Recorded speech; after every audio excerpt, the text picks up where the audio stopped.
America का एक ऐसा सीरियल किलर जिसके घर पर जब पुलिस ने दस्तक दी तो उनकी रूह कांप गई थी, क्योंकि उसके घर के अलग अलग फर्नीचर को बनाने में इंसानी जिस्म के टुकड़ों का इस्तेमाल किया गया था। कुर्सी पर बैठने वाली गद्दी को इंसानी खाल से बनाया गया था। नाइट लैम्प के कवर को बनाने के लिए महिला के चेहरे की खाल को बड़ी सफाई से चेहरे से अलग किया गया था। खाल को सुखाने के बाद उससे नाइट लैम्प का कवर बनाया गया था। इतना ही नहीं, पर्दे खींचने की जो डोरी होती है उस पर लगने वाले जो बटन होते हैं उनकी जगह किसी महिला के चेहरे से उसके होठों को अलग कर रखा गया था। एड जीन, ये नाम अमेरिका के इतिहास में एक ऐसे हैवान के तौर पर दर्ज है जिसने हैवानियत की सारी हदों को पार कर रखा था। वैसे तो एड का जन्म साल 1906 में लॉक्रांसी काउंटी शहर में हुआ था। ये शहर अमेरिका के विस्कॉन्सिन राज्य में पड़ता है। जीन के पिता का नाम जॉर्ज जबकि उसकी मां का नाम अगस्ता था। एड जीन का एक बड़ा भाई था जिसका नाम हेनरी था। अगस्ता जितना भगवान को मानने वाली थी, जीन का पिता उसके बिल्कुल उल्टा था। जीन का पिता जॉर्ज काफ़ी शराब पीता था, जिसकी वजह से शहर में उसका धंधा चौपट हो गया और वो अपने परिवार को लेकर विस्कॉन्सिन के ही पेनफील्ड फार्म आ गया और यहाँ पर उन्होंने खेती करना शुरू कर दिया।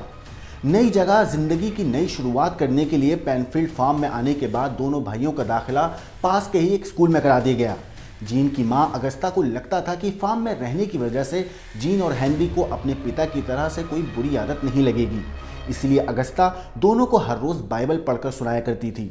वो नहीं चाहती थी कि उनके बेटों की किसी से दोस्ती हो, ना ही अगस्ता चाहती थी कि उनके घर में कोई बाहर का शख्स आए जाए। बचपन से ही इन सब चीज़ों का असर जीन के दिमाग पर होने लगा था। अगर वो स्कूल में अपने कोई दोस्त बनाता तो जीन की माँ उसको पीटा करती थी। इसी वजह से जीन का ज़्यादातर बचपन अपने भाई और माँ के साथ ही गुजरा। वो अपनी माँ से बेहद प्यार करता था, जबकि पिता की ओर कोई लगाव नहीं था। वक्त बीता और कुछ साल के बाद जीन के पिता की मौत हो गई। पिता की मौत के बाद जीन और हेनरी बाहर जाकर छोटे मोटे काम करने लगे। उन्हें जो भी काम मिलता वो कर लेते थे। जीन ने काफ़ी वक्त तक कई घरों में बेबी सिटर का भी काम किया।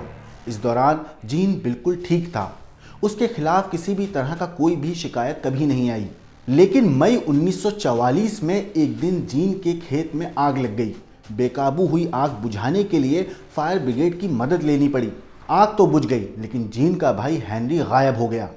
हेनरी की गुमशुदगी की खबर पुलिस को दी गई और पुलिस ने जब फार्म की पूरी तरीके से तलाशी ली तो वहां खेत में हेनरी की लाश मिली। लाश को देखकर पुलिस ने अंदाज़ा लगाया कि शायद दम घुटने की वजह से हेनरी की मौत हुई होगी, क्योंकि उसके शरीर पर जलने के कोई निशान नहीं थे। इस मौत को हादसा मानकर तफ्तीश पुलिस ने नहीं की। अब फार्म पर एड जीन और उसकी मां ही बचे थे। हेनरी की मौत से दुखी अगस्ता को भी लकवा मार गया। मां की यह हालत देखकर जीन बहुत दुखी था और अब उसका पूरा वक्त मां की देखभाल में जाने लगा। हालांकि काफ़ी तीमारदारी के बावजूद अगस्ता की तबीयत में कोई सुधार नहीं हुआ। दिसंबर 1945 में उसकी मां की मौत हो गई।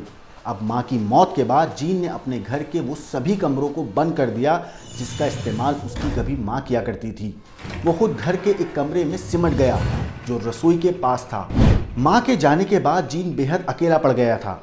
अब वो अपने फार्म की ही देखभाल करता था। वो अकेले रहता था, किसी से ज़्यादा मिलता जुलता नहीं था।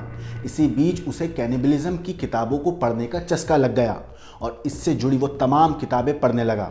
इस बीच एड जीन की मां को करीब 12 साल का वक्त बीत चुका था और फिर साल 1957 में पेनफील्ड में ही हार्डवेयर की दुकान चलाने वाली एक अधेड़ उम्र की महिला बर्निस वार्डन अचानक गायब हो जाती है। गायब होने से पहले आखिरी बार उसे रात में अपनी दुकान पर देखा गया था, लेकिन जब अगले दिन दुकान नहीं खुली और ना ही बर्निस अपने घर पहुंची तो उसके बेटे का माथा ठनका। बर्निस का बेटा पुलिस में काम करता था और अपनी मां की तलाश करते हुए वो दुकान पर पहुंचा तो वो चौंक गया, क्योंकि वहां का मंजर भयानक था। दुकान के अंदर खून बिखरा हुआ था। बर्निस के बेटे फ्रैंक ने देखा कि आखिरी रसीद एड जीन के नाम पर कटी है और उसने कुछ सामान लेने के लिए दुकान पर भी आना था, लेकिन वो भी दुकान पर नहीं आया। ऐसे में फ्रैंक ने तय किया कि वो एड जीन के घर पर जाकर ही पता करता है कि वो कहाँ है। फ्रैंक जब पुलिस वालों को लेकर जीन के घर पहुंचा तो उसका कलेजा मुंह को आ गया। हर तरफ इंसानी जिस्म के हिस्से बिखरे हुए थे। घर में इंसानी खोपड़ी और कंकाल के कई हिस्से पड़े हुए थे।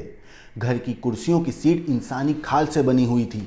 खाने के बर्तन इंसानी खोपड़ी के और शरीर के दूसरे हिस्सों से बने गए थे। इंसान के चेहरे की खाल से मास्क इंसानी चेहरे से लैंप शेड, इंसानी खाल के अलावा पुलिस को वहां से उंगलियों के नाखून, नाक के टुकड़े, होठों के हिस्से और करीब 9 महिलाओं के प्राइवेट पार्ट भी मिले। खोजबीन करने पर बर्निस वार्डन की लाश भी पुलिस को वहीं से मिली।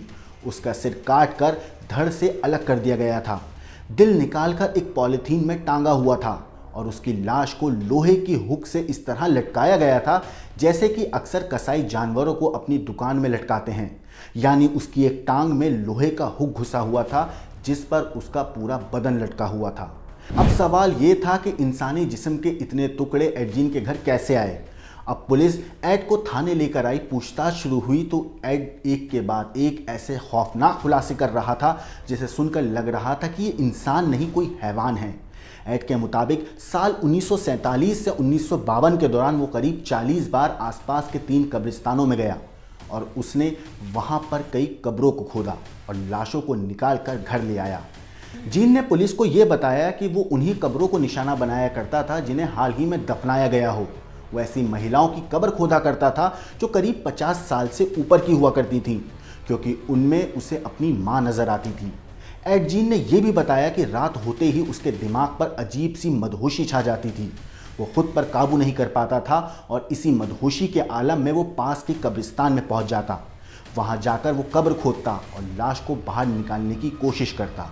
जीन ने पुलिस को यह बताया कि करीब 30 बार ऐसा हुआ कि जैसे ही वो कब्र से लाश बाहर निकालने ही वाला था, वैसे ही उसके दिमाग पर छाई मदहोशी खत्म हो गई तो उसने लाश को कब्र में ही छोड़ दिया और वापस घर लौट आया। हालांकि 9 बार ऐसा हुआ कि वो अपनी कार में महिलाओं की लाशें लाद कर घर लाया। इसके बाद जीन उनके जिस्म के अलग अलग हिस्सों से खाल उतारने का काम करता। जीन ने यह भी बताया कि कब्रिस्तान से चुराई गई महिलाओं की लाशों की खाल से वो एक सूट बनाना चाहता था। उसको लगता था कि अगर वो महिलाओं की खाल से ऐसा सूट बनाकर पहन लेगा तो वो अपनी माँ के जिस्म के अंदर घुस जाएगा। इस रास्ते से वो एक बार फिर अपनी माँ के करीब होगा। खैर, गिरफ्तारी के बाद जीन पर मुकदमा चलाया गया, लेकिन उसकी मानसिक हालत को देखते हुए उसे पागलखाने भेज दिया गया।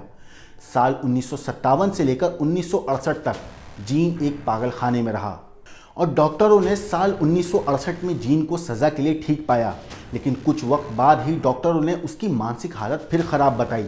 इसके बाद एड जीन मरते दम तक पागलखाने में ही रहा और 77 साल की उम्र में 26 जुलाई 1984 को उसकी मौत हो गई, जिसे बाद में उसकी मां और भाई की कब्र के पास ही दफना दिया गया।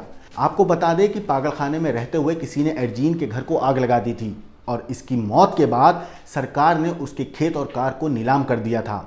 नीलामी में उसकी कार खरीदने वाले शख्स ने लाशों को ढोने वाली कार को देखने के लिए टिकट लगाया था और लोग एड जीन की उस कार को देखने के लिए आया करते थे। एड जीन को लेकर हॉलीवुड में कई फिल्में भी बनाई गईं, जिसमें साइको और साइलेंस ऑफ द लैम्स जैसी फिल्में शामिल हैं।